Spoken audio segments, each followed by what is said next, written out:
What's going on, Trophy Kids? We are back for the NFL divisional breakdowns. Ooh, football season is getting closer. Our divisional series is back. We are starting with the AFC West, breaking down every team and giving out a couple total win bets. It's a good one. Let's go.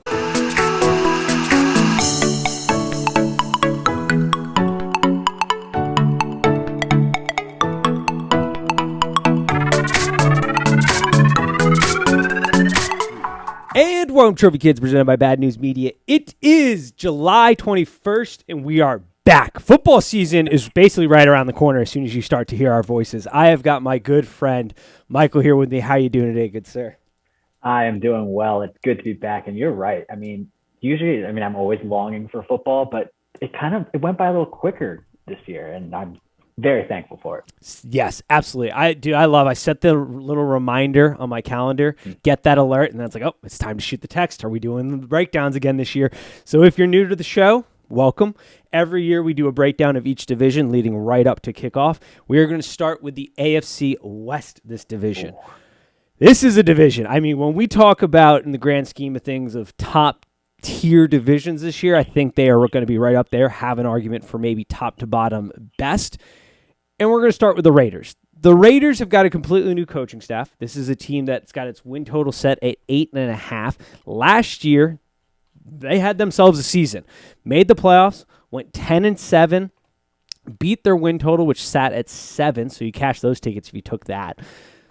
This year, they've made some surprising moves in the offseason. The main one is going out and getting Derek Carr, his top-tier wide receiver option, and Davante Adams. They also added Chandler Jones on the edge, and they come into the season with some relatively high expectations in what will unfortunately be an absolutely brutal division.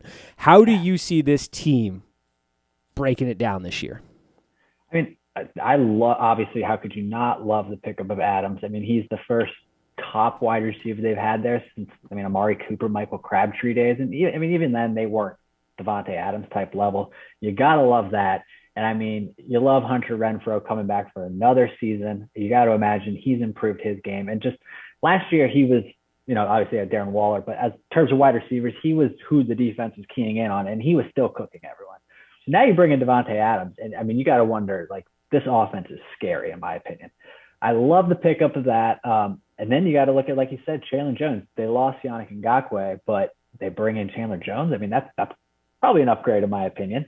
You got to love this team. And last year, they went through tons of adversity. They had a coaching change. Gruden just got pretty much thrown out of the NFL. Even though John Gruden, legendary coach, whatever, I do kind of think, in this day and age, he might not be who you want running a team. No. No. So I love bringing in McDaniels. Finally he commits to a team and becomes the head coach again. I like the offensive mind that he brings in. And then, like you said, the problem is it's such a brutal division. This team really doesn't have a game on their schedule where I'm like, yes, they're definitely going to win it until October 23rd. Yeah. That is crazy. It's a pretty brutal schedule in the grand scheme of things. And this is a team, and I forgot to do it in their intro, that went through a ton of adversity last year and still made the playoffs, which was very impressive. They had some things break their way, and they got some luck, but everybody needs some luck and have some things broke their way. And we're going to talk about the Chargers, which really kind of shot themselves in the foot to make their playoff dreams happen, and the Raiders put them away. But, yeah, this is a team that is exciting, but unfortunately has a brutal schedule and has some holes. The main one is that offensive line. That offensive line, because they gave up so much for Davante Adams, which I think was a good move, didn't really get to upgrade the offensive line, and that is not a good thing for this team because that offensive line last year struggled. They were second to last, I believe. I got to look it up real quick. I had it right in front of me 2 seconds ago. Yeah, second to last in run block win rate. They allowed 40 sacks in 2021. And Derek Carr, while he is very effective against the blitz, top 10 quarterback in accuracy metrics against the blitz, he does drop to 15th and then even outside at 31 outside the pocket under pressure. So if you're getting pressure, that is a concern. As well as the defense had some upgrades, but overall, I'm not overly necessarily impressed when I look at the grand scheme of who they're going to have to play. I mean, got a good secondary, got a good front seven. I would say both are in the top 15 of the league, which is very, very good. I'd put their running backs, or not running backs, wide receivers, maybe a top 5 unit. It's arguably right there. Quarterback's decent, but the offensive line and running back room are what scare me there. And given they didn't upgrade that offensive line, it is Josh McDaniels' first time being back as a head coach since Denver. Right. We'll see. There could be some growing pains, and it's like you said, it's not a schedule that allows for a ton of growing pains up first. I mean, they got Chargers, Cardinals, Titans, Broncos, Chiefs in the first 5 games of the season. That is not a first 5 schedule that lets you grow into what you're going to do offensively. Yeah, it's brutal. And bringing up the offensive line, obviously, that's massive. Last year, Josh Jacobs led the NFL in being hit behind the line of scrimmage. Yep. And, I mean, that killed them at times. And if you don't improve there, I mean, they brought in Alex Leatherwood, which remember that pick that everyone just kind of, laughed at. It's just, that's a big weakness on their team. Absolutely. And this is a team that went 4-0 in overtime games last season, which is the most wins in overtime games in NFL history for one season. They also went 5-1 in games decided by a field goal or less, and they went 7-2 overall in one-score games. They ranked 7th in fumble luck. So there are things that are probably going to regress. It's why I haven't committed to it yet, but I think there is value in taking the under 8 wins. I put them at, if they get 8 wins this season in the first year, I don't think that's a terrible season when I look at what they have to do. So I'm going under 8 for this team as a whole. Do you have 8 or 8.5? 8.5. Sorry, I have them winning 8. I have them winning. I think winning 8 games is a good season for them, and that's why I'm going under 8. I think they win about 7. All right, yeah. I just wanted to make sure there because I mean 8.5. I will take. I lean towards that under as well. I think this is 7 to 8 win team based on the schedule. I mean, I think they are a good team, but I mean, as we get further into the division, it's so good. It's tough. I mean, and the problem too is they just have such talented teams in their division. And so, I mean, 6 of their games this season are going to be against teams that are just, I don't know, so much as it might be a little bit stretched, but you've got 6 games against the Chargers, Broncos, and Chiefs, all with much more talented rosters off the bat. And I mean, I'm pretty sure they also play the NFC West, so they have the Rams. Yep. They all have the Rams. They all have San Fran. They all have Cardinals. So, yeah, the schedule is, for all these teams, just crazy. It's brutal. Absolutely brutal. But I do like McDaniels. The other thing that makes me a little bit nervous, and we'll see if the trend changes. I mean, New England Patriots have not had the greatest quarterback situation the last couple of years, but this is an offense. If you look at the Patriots the last 3 years, they rank towards the bottom of the league in passing rate on first downs. We know in the NFL, bypassing third down is one of the most important. Derek Carr is above the league average on first down pass success rate. As soon as you get to second and third down, it dips below or right about the league average. So getting positive yards on first down is going to be crucial for them, and a coach that generally has not. Now, that could be a Bill Belichick philosophy. We'll see if he adjusts that. I mean, he's got the weapons. I mean, like I said, the receiving core it's a top 10 unit, arguably slides in the top 5. Fantastic unit. Waller's going to have more looks. Hunter Renfrow is going to be, I think, a very valuable piece once again this season because Devontae Adams is going to take so much heat off them. But, what does the McDaniel system look like? What has he learned from his time in Denver? These are all big question marks. So anytime that's the situation, I think I'm going over that 8.5 wins. Now let's move on to a team that I am very excited to talk about. This is a team last season underperformed a little bit, I think, compared to expectations. That is the Chargers. Missed the playoffs, had high expectations in Brandon Staley's first year as a head coach. Their win total sits at 10.5. They were 9-8 last season. This is a team that is extremely talented. Yeah. But has some question marks, in my opinion, most around their offensive coordinator and what type of offense they're going to be running here. Because last year, Lombardi made it seem like he just didn't make any adjustments for the quarterback he had. He was still running a Drew Brees, my arm is going to fall off my shoulder if I try to throw the ball more than 10 yards offense for a guy in Justin Herbert who is one of the top talented NFL quarterbacks in this league. I honestly have, maybe it's a hot take, I honestly think he's sort of like right up there with Josh Allen, who's getting praised as one of the best. I think if you put him on the Bills, there's very similar outcomes. This is a guy, when you look at all the advanced metrics, is very high up on the board, extremely talented, but the offense was limited as far as their ability to push the ball down the field, mostly because of the play calls and average depth. That is my biggest question mark, but this is a team that upgraded a ton of positions in the offseason. How do you view I almost said Dallas Chargers. We're still getting into it. First show here, Los Angeles Chargers. I mean, yeah, you said it. They're one of the most exciting teams. They're a team that I think can pretty much beat any team in the NFL. They're a team that could win the Super Bowl, but they're also a team that last year just came up short all the time. And so I can't put tons of trust in them yet. I mean, especially last year. In week 16, they lost 29-41 against the Texans. I mean, that's week 16.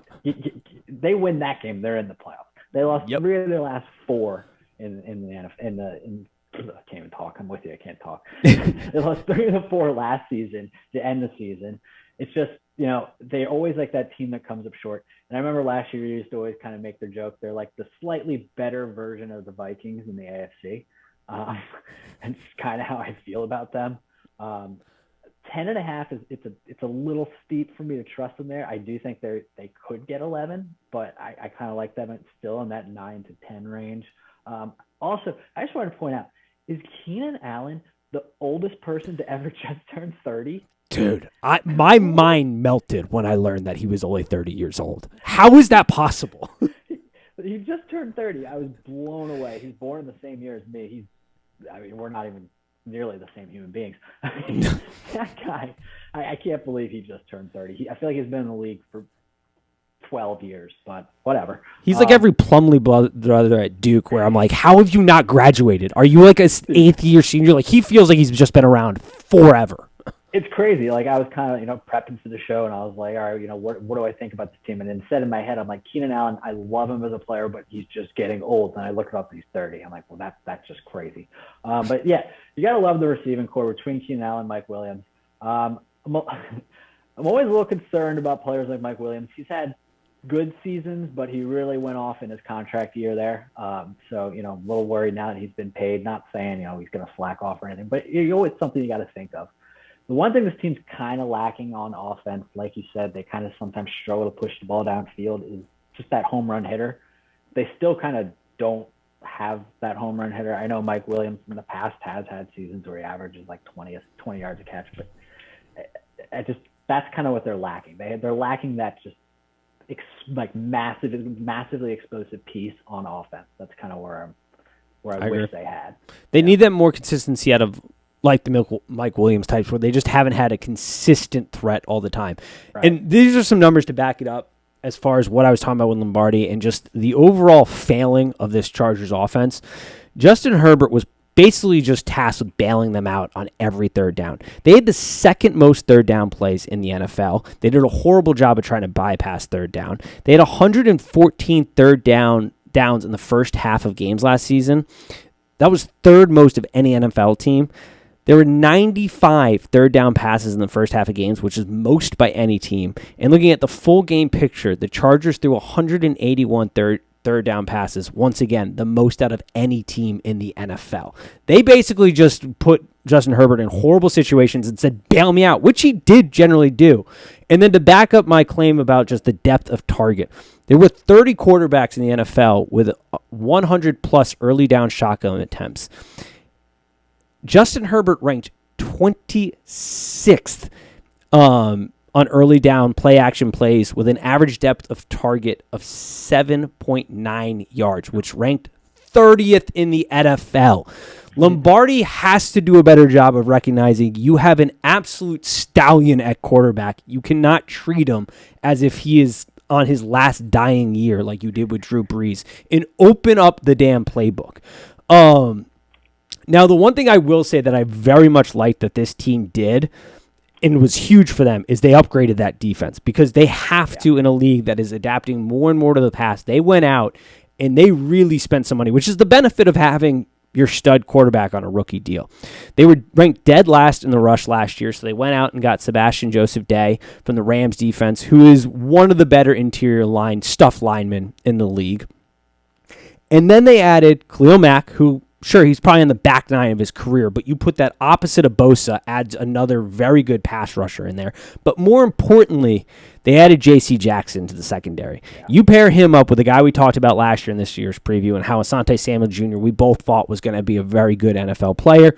He had himself a good year last year. You put J.C. Jackson, who has been fantastic in creating turnovers, and you add him to James in that backfield. You can play the two eye safeties, which has been super effective against teams like the Chiefs, which we'll talk about here in a moment. The overall upgrades across the board, you bring in a veteran, Kyle Van Noy, on the edge there. It just seemed like the Chargers had themselves, they identified the need in that defense that struggled last year. They added things to elevate themselves and adapt to the modern game, and I'm very excited to see what this J.C. Jackson and Asante Samuel cornerback duo does this year in a league that we know is going more and more pass heavy every single year. Oh, yeah, and I mean, they need that because there were just so many games. Like, I mean, the Texans, again, that we brought up earlier, is just a good point. Just where Herbert played well, just the defense just crumbled and gave up 30-plus points. Absolutely. So, in hitting the Chiefs, let's talk about the Chiefs because this, I think, is the most interesting team in what they might bring to the table this season. The biggest news is the Kansas City Chiefs will no longer have the most effective, explosive player in the NFL in Tyreek Hill. Patrick Mahomes is losing his fuck it, somebody's down there guy and just throwing it up. Let's run the touchdown play. Instead, they bring in Juju Smith-Schuster in, oh my God, I'm blanking on his name. I need to look. There we go, Scantling. Yeah. Who can open the field as well. But this does change the dynamic of the Chiefs a bit here. How do you see what they've done this offseason and what they're projected to do this season? How are you feeling about this team coming in? So I kind of think, the popular thing to do right now is just kind of like say the Chiefs are done. And, last year we did kind of see they're a little more maybe mortal than they had been in their first, the first 2 or 3 years in Mahomes' career. But I still think this is going to be a really good team. They're going to be a well-run team. It's just going to be different. Like you said, they still have someone who could stretch the field, Valdez-Scantling. He's not Tyreek Hill. Not even close. But he can at least stretch the field. And Juju could be more of a possession receiver, which they haven't really had. It's been kind of Kelsey's job to be the possession receiver. So that'll be different. I think they'll rely a little more on the run because they'll get better blocking just based on the personnel they've brought in. I mean, receivers block too and all that. But the thing is, we brought up how, I can't remember one of those teams, probably the Chargers, or I think it was the Raiders, how they don't really have a win on their schedule until mid-October. I mean, the Chiefs don't have like a guarantee win. You could say maybe the Colts, but I don't know. A guarantee win until November 13th on their schedule. Are you kidding me? It is brutal. Start off with the Cardinals, then you get the Chargers, Colts, Bucks, Raiders, Bills, 49ers, Tennessee, then Jacksonville. That's insane. And then after Jacksonville, it's like, Chargers, Rams, Bengals, Broncos. Yes. Are you kidding me? That's the worst schedule I've ever seen. This team, their win total sits at 10.5. They have had 12, 14, and 12 win seasons the last 3 seasons. They have arguably one of the best offensive coaching duos here in Andy Reid and Eric Bieniemy and what they can figure out. But I do think there is some concern here with the Chiefs. Now, like you said, the media wants to run and pile on here. There was some regression last season in some areas that are important. Explosiveness, for example, was something that was lacking at times throughout the season. They did see slight dips in some of their numbers. They're still a very efficient team. But I think the thing that a lot of teams, and I think the Chargers picked up on it, and that's why they went out and they spent on J.C. Jackson, and other teams are going to adopt this, and it's what allowed the Bengals to win 2 games last season against the Chiefs, is this too high safety shell defense? Let's take away the explosiveness, and they are just going to implode on themselves because they are a little impatient and don't want to methodically move down the field all the time, wait for them to make a mistake. And that is exactly what happened in big moments. And we saw teams, when you look at the advanced metrics, teams that had a negative play in a series, nobody came, well, there were some teams that came close, but the Chiefs dramatically went downhill when they had a negative play during a series and weren't able to really come back from that, which was sort of shocking. So that defensive switch that they're going to get a lot of this season, that could hurt them, because if they don't adjust and they don't make an adjustment offensively to their offensive scheme, if Patrick Mahomes doesn't come a little impatient, and he recognized it too. I think in his exit interview this season, he talked about his impatience and sort of how the offense could implode on itself. Because they were big play hunting. It was the same thing that happened in the Super Bowl with the Bucs. So that's something that they know is there. Here's the scary part about the Chiefs is we talk about how they regressed a little bit last year. They still were insanely good on early downs. I mean, this was the best team in avoiding third down seasons. The Chiefs were the single most efficient team at bypassing third downs last year. Last year, they hit 29% of their early down plays, resulting in a first down. That is the best rate in the NFL. Only 18 of their offensive plays were third downs last season. Insane. And when they did face a third down, they had the fifth shortest yardage to go on that third down. So this is a team that, while explosiveness did fall off, they still were incredibly efficient. I have some question marks about their defense. I do think there will be some regression this season. And this is kind of goes to that point of the NFL. Your windows aren't very big, but this is still going to be a hell of a good team. It's just that schedule is brutal to get over the 10.5 win total. It's tough. And the schedule is brutal, but I mean, you kind of brought it up how last year, they were kind of doing this extend plays thing. I almost think getting rid of Hill in ways will help with that, because I think a lot of times Mahomes is running around waiting for Tyreek just get open. I think bringing in someone like Juju, I think they'll be getting the ball out of his hands a little bit quicker. And like we said, like last year, he just finally, after 3 years of getting almost all the bounces, he just wasn't getting the same bounces. Yes, absolutely. Yeah. So we'll see. I think I don't see value in trying to take an over in their win total just because of how brutal it is. I would stay away from it entirely, but I see zero value in taking over the 10.5 wins. To lock up your money all season on that seems like a bad proposition. Yeah. All right. Let's talk about the final team, and the team who arguably has the most interesting offseason maybe, and only because they are the only team in the NFL this year that will have a brand new quarterback starting and a brand new coaching staff, completely new head coach, Nathaniel Hackett, who comes over from Green Bay. You got an offensive coordinator, defensive coordinator, brand new, and you have Russell Wilson moving over from the Seahawks to the Denver Broncos. Their win total also sits at 10.5. How do you see this Broncos team competing? Because this was a team last year we said, man, if they could just get a quarterback, this becomes a very dangerous team. They had some key guys leave. They also added some key guys like Randy Gregory. Lure him over from the Cowboys. Huge get on that side of the ball. How do you see this Broncos team doing this season and kind of what their trajectory might look like? I mean, they're going to be a fun team. This is a team that has been looking for its quarterback since Peyton has had a good defense for, at this point, over a decade probably. And they haven't had a good offense since the year before they won their Super Bowl, because, that Super Bowl year, that was terrible offense. So they'll finally, they get a quarterback. I think they'll finally have a much better offense. This is a team where looking at their schedule, I think they really benefit from getting a last place schedule. They're one of the few teams in the division that actually can come out and win probably their first maybe 3, 2 to 3. And I think that's going to be really important to them if they want to make it anywhere, because, they end with Baltimore, Kansas City, Arizona, Rams, Kansas City, Chargers. So they got to come out. They better go start out 3-0. That's their best hopes. But they're going to be a lot of fun. They have young wide receivers. It's kind of, now that they have a solid quarterback, it's kind of, a little bit put up or shut up with those wide receivers. Judy's still only 23, which is crazy. But, Judy especially, expect and hope that he really benefits from this and has a great year, because I think he is a good player, but he just hasn't really shown it in the NFL yet.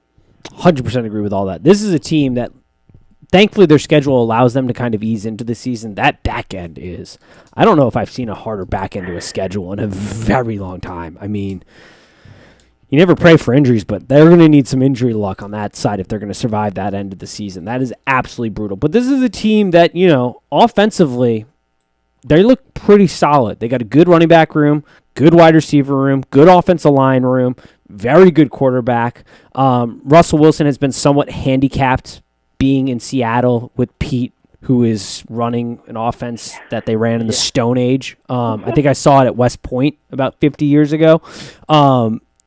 So they have a guy in Russell who's upgrading the quarterback position, who has still got some good football left on him. Once again, not in maybe the prime of his career, but there's a lot of good football left in that arm.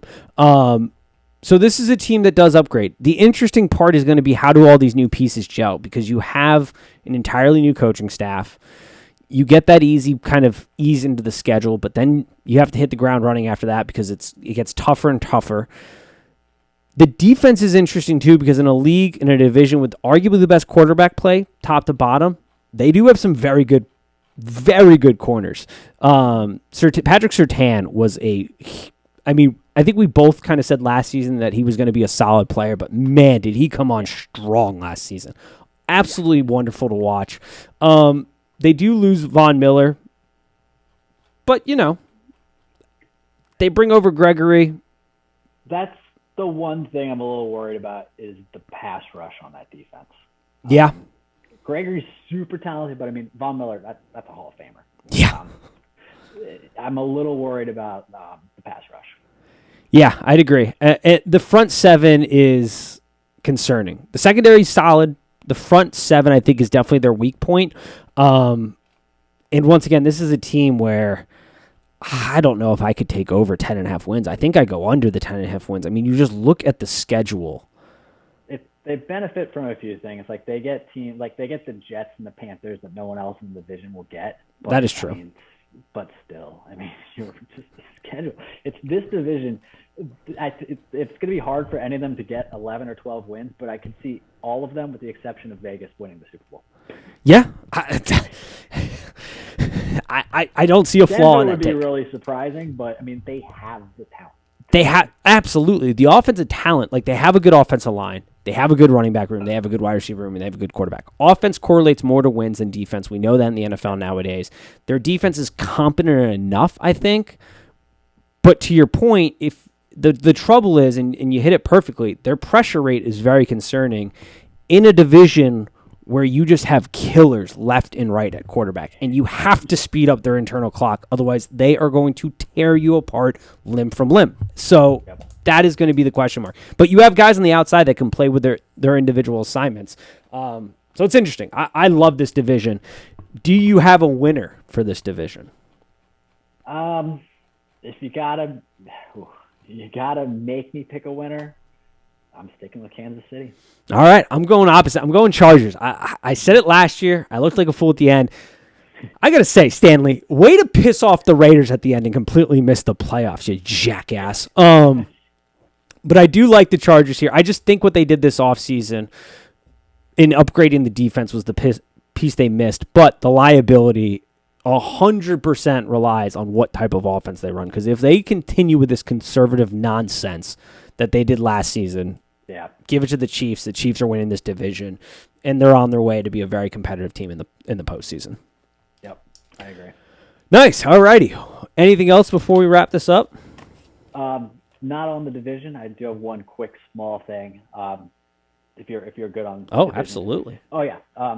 I don't play Madden anymore, but this kind of went somewhat viral over the weekend. I want to say is Madden came out with their top 10 wide receiver rankings, and there was a glaring omission. Jamar Chase was not in the top 10 Madden wide receiver rankings. I know he was a rookie, and maybe they need him to do it twice, but what the hell? What are we doing? What are we doing? One of the most lethal players on the field at any given time in every game for both sides. One of the most lethal. It was. I mean, I'm sort of over I saw the big argument between TJ Watt and Myles Garrett. I'm kind of over that conversation. Yeah, They're both phenomenal players, whatever. But that was I couldn't believe it when I saw it. I mean, Madden is kind of trash, so it makes sense at this point, but my God. Yeah, I was shocked. Way to do John Madden dirty. His year on rest in peace, the year he's back on the cover, and you have controversies like this left and right. Major controversy. Fucking idiots. I do wonder, who grades that out? What is the credentials of the guys and girls that are grading out these players? Because some of them, like you said, Jamar Chase was bad. There was a handful where I was arguing, who was it? Oh, Max Crosby didn't even make the list of top 10 edge rushers. What? Insane.